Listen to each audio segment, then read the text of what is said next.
Hello student, welcome to today's class. आज की class में हम स्टडी करने वाले हैं वर्किंग विद फंक्शन, जो कि आपकी unit number 1 class 12 computer science. तो इस वाले यूनिट में हम क्या क्या स्टडी करने वाले हैं। सबसे पहले हम फंक्शन होते क्या हैं इसके बारे में पढ़ेंगे। उसके बाद टाइप्स ऑफ फंक्शन, उसके बाद यूजर डिफाइंड फंक्शन को क्रिएट कैसे करते हैं। नेक्स्ट है हमारा आर्गुमेंट्स और पैरामीटर क्या होते हैं। फिर हम पढ़ेंगे कि फंक्शन रिटर्निंग वैल्यूज क्या होती है। और लास्ट में हम स्टडी करेंगे स्कोप ऑफ वेरिएबल, जिसमें दो टाइप आती है आपकी, ग्लोबल स्कोप और लोकल स्कोप। इस पूरी यूनिट को मैंने यहाँ पे पार्ट्स में डिवाइड किया है। तो अगर आप फंक्शन को अच्छे से समझना चाहते हो तो पूरी की पूरी प्लेलिस्ट अच्छे से देख लें, उसके बाद ही आपको फंक्शन समझ में आएगा। और साथ में आप चैनल को भी सब्सक्राइब कर लें ताकि आपको लेटेस्ट अपडेट मिलती रहे किसी भी टॉपिक से रिलेटेड। तो चलो आज की क्लास स्टार्ट करते हैं हम। Sometimes it is difficult to manage a large program, therefore a large program is divided into smaller chunks or block that is called as function। तो क्या होता है कि कई बार जब हम प्रोग्राम बनाते हैं तो उसमें सेट ऑफ इंस्ट्रक्शन बहुत ज्यादा होती है, लाइंस ऑफ कोड बहुत ज्यादा होता है, तो उसको बोला जाता है लार्ज प्रोग्राम। तो उस लार्ज प्रोग्राम को हम क्या करते हैं, यहाँ पे डिवाइड कर देते हैं स्मॉलर चंक्स या स्मॉलर ब्लॉक्स में, जिसको बोला गया है फंक्शन। क्योंकि उस लार्ज प्रोग्राम को थोड़ा मैनेज करना, थोड़ा उसमें एरर फाइंड आउट करना, कुछ भी चेंजेस करना हो तो थोड़ा डिफिकल्ट होता है। अगर आप उसको स्मॉलर ब्लॉक्स में डिवाइड कर दोगे, अब वो काम है वो इजी हो जाएगा आपका, कुछ भी एरर फाइंड आउट करना, कुछ भी चेंजेस करना। तो इसी को हम बोल रहे हैं यहाँ पे फंक्शन। जो ब्लॉक्स आपने बनाए हैं, जिन ब्लॉक्स में आपने डिवाइड किया है, उसको ही हम यहाँ पे क्या बोल रहे हैं, फंक्शंस। तो यहाँ पे एक मैंने प्रोग्राम भी बना रखा है। ये प्रोग्राम आपका दो ब्लॉक में डिवाइड है। अगर ऊपर वाले ब्लॉक की बात करें, ये यहाँ से यहाँ तक आपका ब्लॉक 1 है और ये वाला ब्लॉक आपका 2 है, तो ब्लॉक 2। तो अब ये कह सकते हो ये जो पूरा प्रोग्राम था वो दो पार्ट्स में डिवाइड कर लिया आपने, दो चंक्स में डिवाइड कर लिया, ब्लॉक 1 और ब्लॉक 2। अब ये ब्लॉक 1 है, ये आपका ये कह सकते हो कि फंक्शन 1 है, और ब्लॉक 2 वाला फंक्शन 2 है। तो दो फंक्शन यहाँ पे बनाए हुए हैं। अब ये क्यों करते हैं हम, एक लार्ज प्रोग्राम को स्मॉलर पार्ट्स में क्यों डिवाइड करते हैं, इसके एडवांटेज क्या है, फंक्शन बनाने से क्या फायदा होगा, वो हम देखते हैं कि क्या क्या बेनिफिट हो सकते हैं इसमें।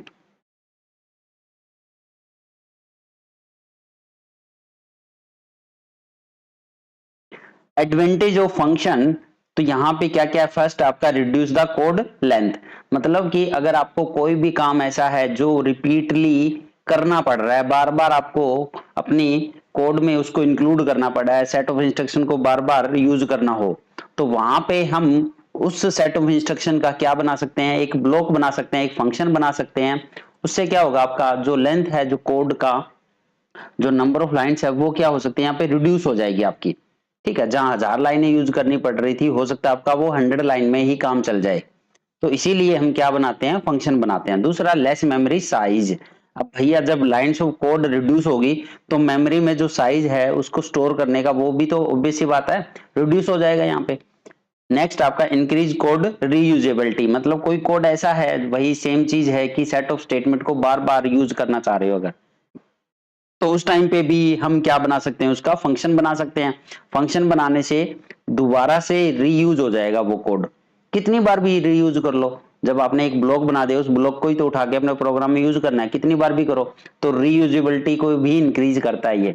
Next, divide the complex problem into smaller chunks. ये तो सिंपल सी इसकी डेफिनेशन ही है कि एक कॉम्प्लेक्स प्रॉब्लम को डिवाइड करता है स्मॉलर चंक्स में। अब मान लो आप एक प्रॉब्लम है वो बहुत बड़ी है, अगर आप उसको टुकड़ों में बांट दोगे ना, तो वो इजी लगती है प्रॉब्लम को सोल्व करना भी। टुकड़ों में बांट के अलग अलग बंदों को दे दिया, भैया ये काम तेरा है, ये काम तेरा है, ये इतना पार्ट तू सोल्व करेगा, इतना पार्ट तू सोल्व करेगा, तो उसको सोल्व करना थोड़ा इजी होता है। तो जो हम ये कह रहे हैं कि कॉम्प्लेक्स प्रॉब्लम को स्मॉलर चंक्स में डिवाइड कर दिया, इसको सॉफ्टवेयर इंजीनियरिंग में ये भी कहा जाता है कि मॉड्यूल्स में डिवाइड कर दिया आपने। ये मॉड्यूल्स होते हैं। जब आप एक कॉम्प्लेक्स प्रॉब्लम को मॉड्यूल्स में डिवाइड कर देते हो, तो हर मॉड्यूल इंडिविजुअल पर्सन को दे दिया आपने, हर एक मॉड्यूल। तो अब वो जिम्मेदारी उस पर्सन की है जिसको आपने दिया है। अब उस मॉड्यूल को वो बनाएगा, उसको मॉड्यूल में जो भी प्रॉब्लम आती है, कैसे क्रिएट करना है, वो उसका काम है। तो इस तरह से मॉड्यूल, जब आपने एक बड़ी प्रॉब्लम को मॉड्यूल में डिवाइड कर दिया, तो 10 बंदे एक साथ काम कर सकते हैं। वो सभी मॉड्यूल आपने 10 मॉड्यूल में डिवाइड कर दिया और 10 के 10 10 बंदों को दे दिए, तो साइमल्टेनियसली उस सॉफ्टवेयर पे काम हो सकता है। उसमें क्या है, टाइम भी कम लगेगा सॉफ्टवेयर को बनाने में। अब कोई भी मॉड्यूल में कोई भी प्रॉब्लम आती है तो पर्टिकुलर मॉड्यूल में प्रॉब्लम आएगी, तो इजीली उसको चेंज कर सकता है, उसके कोड को चेंज कर सकते हैं, एरर को फाइंड आउट करना इजी होता है। तो इसी को हम बोलते हैं फंक्शन। तो अगर ओवरऑल इसकी बात करें तो फंक्शन क्या होते हैं, ये हमारे लार्ज प्रोग्राम को डिवाइड करते हैं किसमें, स्मॉलर चंक्स में, जिसको हम यहाँ पे ब्लॉक्स बोल रहे हैं। जैसे अगर आपने बहुत सारे फंक्शन ऑलरेडी यूज भी किए हैं, जैसे इनपुट फंक्शन, अगर हमें कुछ भी इनपुट कराना हो तो हम किस फंक्शन को कॉल करते हैं, इनपुट फंक्शन को कॉल करते हैं। अगर कुछ प्रिंट कराना हो तो हम प्रिंट फंक्शन को कॉल करते हैं। अगर आपको किसी का एड्रेस जानना हो तो आईडी वहां पे कॉल किया जाता है, आईडी फंक्शन है ये। तो इस तरह से ऑलरेडी जो आपके इनबिल्ट फंक्शन है इनको हम यूज कर सकते हैं अपने प्रोग्राम में, जब जब जिसकी जरूरत होती है उसको हम कॉल करते रहते हैं। तो इस तरह से आपका पूरा का पूरा जो प्रोग्राम है ऑलरेडी डिवाइडेड होता है किसमें, चंक्स में, स्मॉलर चंक्स या ब्लॉक्स में, जिसको हम यहाँ पे फंक्शन बोल रहे हैं। अब इससे होता क्या है आपका ओवरऑल, अगर इसका हम समझें मोटा मोटा मतलब, तो आपका जो कोड है वो मैनेज हो जाता है और ऑर्गेनाइज्ड वे से होता है। पूरा कोड आपको समझ में आ रहा है कि कहाँ पे क्या क्या हो रहा है, इसमें क्या क्या काम हो रहा है। अब किसी कोड को चेंज करना भी बहुत इजी रहता है अगर वो फंक्शंस में डिवाइड हो तो। यही कहलाते हैं हमारे फंक्शन। थोड़ा और समझते हैं फंक्शन के बारे में। अगर हम मैथमेटिक्स के बारे में बात करें तो वहां पे भी आपके फंक्शन यूज होते हैं। अगर हम कोई एक पोलिनोमियल यहाँ पे लें, जैसे एक्स की क्यूब, तो अब ये एक्स की क्यूब एक पोलिनोमियल है, एक फंक्शन है, ठीक है। जैसे आपने लिया y इक्वल टू एक्स की क्यूब, तो अब अगर हम x की वैल्यू यहाँ पे पास करें कि x इक्वल टू 1 है, तो y इक्वल टू क्या आएगा आपका, 1 आ जाएगा। अगर आपका x इक्वल टू 2 है, उस केस में y इक्वल टू क्या देगा, ये इसने दिया 2 का क्यूब जो कि आ गया 8। अब अगर x इक्वल टू 3 है तो उस केस में क्या देगा, y इक्वल टू दिया इसने 27। तो इस तरह से हम क्या कर रहे हैं, आपने एक फंक्शन डिफाइन किया हुआ है और ये आप वैल्यू पास कर रहे हो, इसको कुछ ना कुछ वैल्यू पास कर रहे हो और ये वैल्यू रिटर्न कर रहा है कुछ ना कुछ, ऑलवेज एक वैल्यू रिटर्न कर रहा है। तीनों के केस में, तीनों वैल्यू के केस में कुछ ना कुछ वैल्यू रिटर्न करी। तो इसी तरह से हमारे पाइथन में भी सेम वे से आपके फंक्शन है वो काम करते हैं। यहाँ पे इस फंक्शन का काम क्या था, क्यूब करना। कोई भी वैल्यू दोगे उसको ये क्यूब करके आपको लौटा देगा। मतलब कि सेट ऑफ कोड कह सकते हो, ये कोड किसका है, इसके अंदर क्या डिफाइन किया हुआ है, क्यूब करना, इसका किसी भी नंबर का क्यूब करके दे देगा। तो इसका पर्टिकुलर टास्क हो गया ना, क्यूब करके देगा ये किसी भी वैल्यू का। तो इसी तरह से पाइथन में भी जो फंक्शन होते हैं उनका एक पर्टिकुलर टास्क होता है, ठीक है। तो उसमें सेट ऑफ जो कोड हम सेट ऑफ स्टेटमेंट देते हैं वो एक पर्टिकुलर टास्क परफॉर्म करती है सेम वे से। अब इसमें भी हमने वैल्यू पास कराई, तो हम पाइथन में भी क्या कराते हैं, फंक्शन में वैल्यू पास करवाएंगे और ये भी वैल्यू रिटर्न कर रहा है। तो आपका पाइथन में भी जो फंक्शन होते हैं वो भी क्या करते हैं, वैल्यू को रिटर्न करते हैं यहाँ पे। अगर इसी का पाइथन में एक आप फंक्शन बनाना चाहते हो तो कैसे बनाओगे, तो हमें डेफ कीवर्ड यूज करना होगा और यहाँ पे क्यूब यूज कर लो। चलो क्यूब नाम का फंक्शन बना रहे हो, अब ये कोई भी वैल्यू का क्यूब करके देगा, तो क्यूब ऑफ एक्स। और यहाँ पे अब r इज इक्वल टू क्या कर रहा है, ये x की पावर 3 लिख दो यहाँ पे, x की पावर 3 और रिटर्न करा दो r। रिटर्न करा दिया हमने r। अब ये एक फंक्शन बना दिया आपने इसी वाले प्रोग्राम का कि x का क्यूब। अब ये फंक्शन क्यूब निकालेगा, ये सेम क्यूब निकाल के देगा। अब x क्या वैल्यू पास कराएंगे, वैल्यू पास कब कराते हैं, जब इस फंक्शन को हमें यूज करना होगा तो हम कॉल करेंगे यहाँ पे। जब हम कॉल करेंगे तो कॉल इस फंक्शन के नाम से करते हैं पाइथन में, तो क्यूब लिखा और यहाँ पे वैल्यू पास करा दी। अब क्यूब 1 क्या रिटर्न करेगा, 1 रिटर्न कर देगा। अब क्यूब 2, अब x की वैल्यू 2 है तो ये क्या रिटर्न कर देगा, इसका क्यूब करके दे देगा जो कि 8 आ जाएगा। नेक्स्ट क्यूब आपका 3, अब ये क्या देगा, 27 दे देगा 3 का क्यूब करके। तो इस तरह से आप इस फंक्शन को अपने प्रोग्राम में यूज कर सकते हो। अब कैसे, कॉल करके। तो यही होते हैं हमारे फंक्शन, सेम पाइथन में भी सेम वे से काम करते हैं जैसे मैथमेटिक्स में काम करते हैं।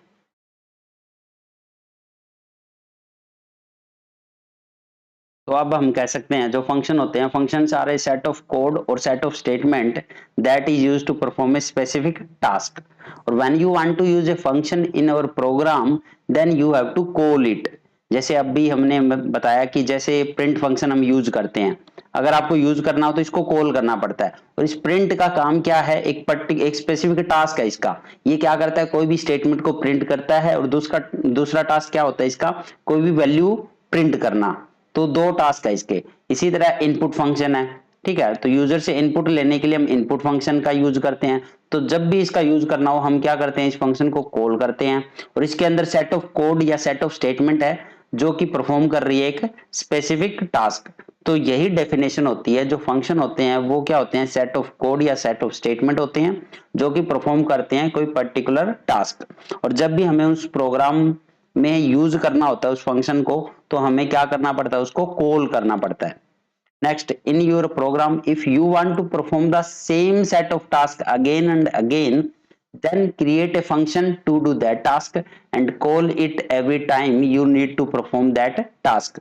तो इसका मतलब कुछ सेट ऑफ स्टेटमेंट ऐसी है जो बार बार आप रिपीट करना चाहते हो, या कुछ टास्क ऐसे हैं जो बार बार आप रिपीट करना चाहते हो, तो आप क्या करो, उसका फंक्शन बना दो वहां पे। तो उस नाम का एक फंक्शन बना दोगे। अब जब जब उस फंक्शन को आप यूज करना चाहते हो तो आप उसको कॉल कर सकते हो अपने प्रोग्राम में। तो यही हमारे क्या कहलाते हैं, फंक्शन कहलाते हैं यहाँ पे। और एक और चीज है यहाँ पे लास्ट वाली, in Python function is defined using def keyword. तो फंक्शन को डिफाइन करने के लिए हम क्या कीवर्ड यूज करते हैं यहाँ पे, डेफ। ये आपने कीवर्ड पढ़ा होगा, ठीक है, जब हम कीवर्ड्स के बारे में पढ़ रहे थे। तो ये एक कीवर्ड आपका डेफ है, और स्मॉल लेटर में ही लिखना है। तो कोई भी फंक्शन जब हम डिफाइन करेंगे डेफ कीवर्ड से करेंगे। नेक्स्ट है पाइथन फंक्शन डिक्लेरेशन। तो पाइथन के फंक्शन को अब जब हमें डिफाइन करना हो तो कैसे डिफाइन करेंगे, उसका सिंटेक्स क्या होगा। तो syntax to declare a function is, तो जो भी फंक्शन हम डिफाइन करते हैं उसके लिए कीवर्ड यूज करते हैं डेफ। ये एक कीवर्ड होता है, स्मॉल लेटर में आपको लिखना पड़ेगा। तो सबसे पहले हम लिखेंगे डेफ, उसके बाद उस फंक्शन का नाम, फंक्शन नेम। अब फंक्शन नेम आप जैसे आइडेंटिफायर के जो रूल होते हैं, कि आइडेंटिफायर को डिफाइन करने के जो रूल है वो सेम रूल आपके फंक्शन नेम में भी यूज होते हैं। तो वही रूल आपको यूज करके फंक्शन का नेम डिसाइड करना है यहाँ पे। उसके बाद यहाँ पे आर्गुमेंट, यहाँ पे आपके आर्गुमेंट्स पास होंगे।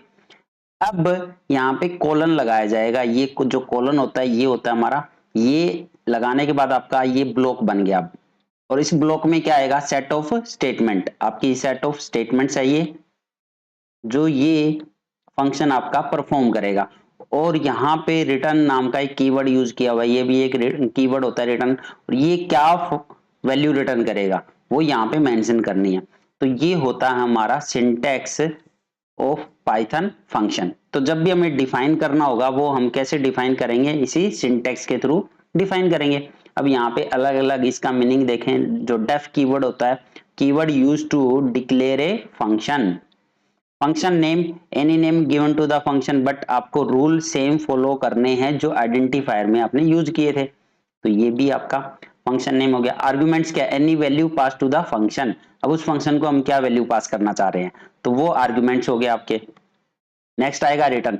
ये जो रिटर्न वाला जो कीवर्ड है ये आपका ऑप्शनल है। यहाँ पे return value from a function, optional का मतलब कि जरूरी नहीं कि हर फंक्शन हर बार वैल्यू रिटर्न करे। हो सकता है कुछ फंक्शन वैल्यू रिटर्न करे कुछ ना करे। तो आपको रिटर्न वाला ये जो है ये ऑप्शनल है, ये जरूरी नहीं है यहाँ पे मेंशन करना, ठीक है। तो ये चार आपको यूज करने हैं इसी फॉर्मेट में। तो ये होता हमारा to define a function, how to define a function. अब नेक्स्ट आता है calling a function in Python.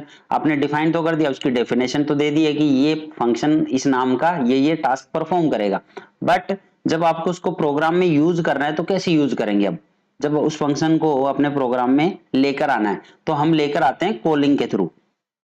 अब कॉलिंग करने के लिए सिंपली आपको फंक्शन का नाम ही देना है, बस यहाँ पे फंक्शन का नेम दिया और ये पैरेंथेसिस लगाई, आपका काम खत्म।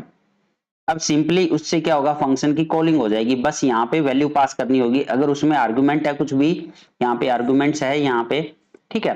तो यहाँ पे आपको वैल्यू पास करनी होगी। और ये सिंपली सिंटेक्स आपका कॉल करने का, फंक्शन को कॉल करने का। तो इस तरह से हम कॉल कर सकते हैं। तो ये होती है हमारी पाइथन के डिक्लेरेशन और कॉलिंग ए फंक्शन। एक सिंपल सा फंक्शन का प्रोग्राम बनाते हैं यहाँ पे। डेफ कीवर्ड यूज करेंगे। डिस्प्ले नाम का एक फंक्शन बनाया मैंने यहाँ पे। अब ये डिस्प्ले फंक्शन क्या कर रहा है, ये एक स्टेटमेंट प्रिंट कराएगा यहाँ पे, welcome to data mining hub. अब ये आपका फंक्शन की डेफिनेशन कंप्लीट होती है। अब जैसे ही मैं इस प्रोग्राम में अपना डिस्प्ले फंक्शन यूज करना हो तो आपको क्या करना पड़ेगा, इस फंक्शन को इसी नाम से कॉल करना पड़ेगा, जैसे मैंने यहाँ पे कॉल किया। अब मैं इसको सेव कर लेता हूँ और रन करके चेक करता हूँ, जो आउटपुट आया वो क्या आया, welcome to data mining hub. तो ये फंक्शन एक पर्टिकुलर टास्क परफॉर्म कर रहा है। क्या टास्क है इसका, कि एक स्टेटमेंट को प्रिंट करना, welcome to data mining hub. अगर मैं इसको सेकेंड टाइम फिर से कॉल करूंगा, अगर एक बार और कॉल करता हूं, यहाँ पे 2 टाइम कॉल किया, सेव किया और रन किया, तो अब ये 2 बार सेम टास्क परफॉर्म करेगा, 2 बार इसने प्रिंट कर दिया। तो इस तरह से हम फंक्शन का यूज कर सकते हैं अपने प्रोग्राम में। सेट ऑफ स्टेटमेंट आपने डिफाइन कर दी इस पर्टिकुलर फंक्शन में, और इस फंक्शन को हमने यूज कर लिया कॉल करके। अब कितनी बार भी यूज कर सकते हो, आप कहीं पे भी यूज कर सकते हो, आप पूरे प्रोग्राम में जहां भी यूज करोगे ये सेम टास्क परफॉर्म करेगा।